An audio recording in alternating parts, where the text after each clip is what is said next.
Welcome to the Mundus Fractura Lore Guide.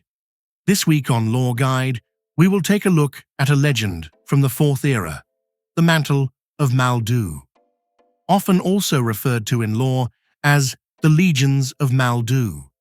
This nation of orcs once dominated the lands to the west of the Great Lake, led by a supreme warlord known as, you guessed it, Maldu. The tales in the great archives of Mundus tell that Maldu was an orc of incredible stature, long of life and strong in the weave. As the lands of Maldu and its orcish hordes grew in power and influence, so the power of the great warlord did swell.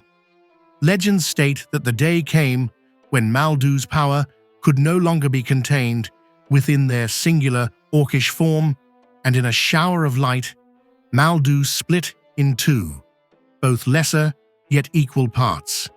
It should be noted that the bulk of this information comes from the fragments of a series of 5th era stone tablets. The tablets themselves seem to have been made as a gift, presented in tribute to an unrelated orcish chieftain. And, to further muddy the waters, the chronicle is an opera. Orcs do love their operas. The tale goes on to detail 2 more of these events of power swelling and splitting, though such fantastical occurrences on Mundus are not unheard of.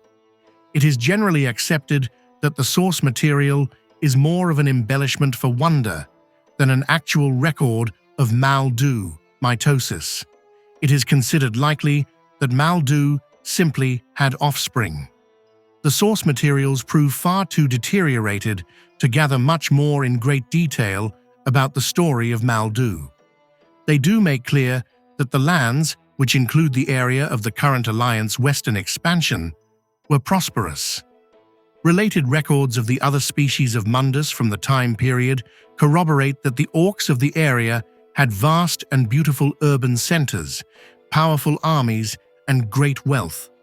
Of what little more that can be teased from the decayed remains of the tablets, it would seem that at the end of their days, the 8 facets of Maldu came together once more in a structure known as Mabiob Ui Dogani in Orcish, loosely translated as Magic Crucible or Ether Crucible.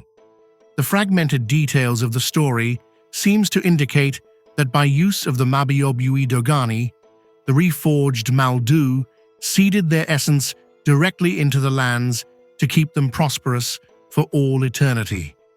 There are some scant details that follow in the shattered stone texts.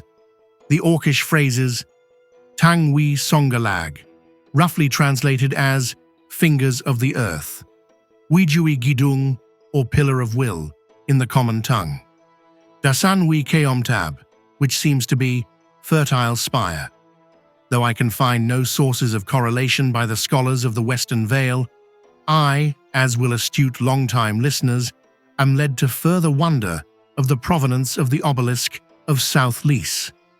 It would seem that the lands of the Alliance Western expansion may have many buried secrets, the ruins of Mabiob Ui Dogani, and the countless lost mysteries of the near-forgotten Mantle of Maldu. That is all for this time. I hope you have enjoyed this episode. Stay tuned for future lore guides, and thank you for listening. Goodbye for now.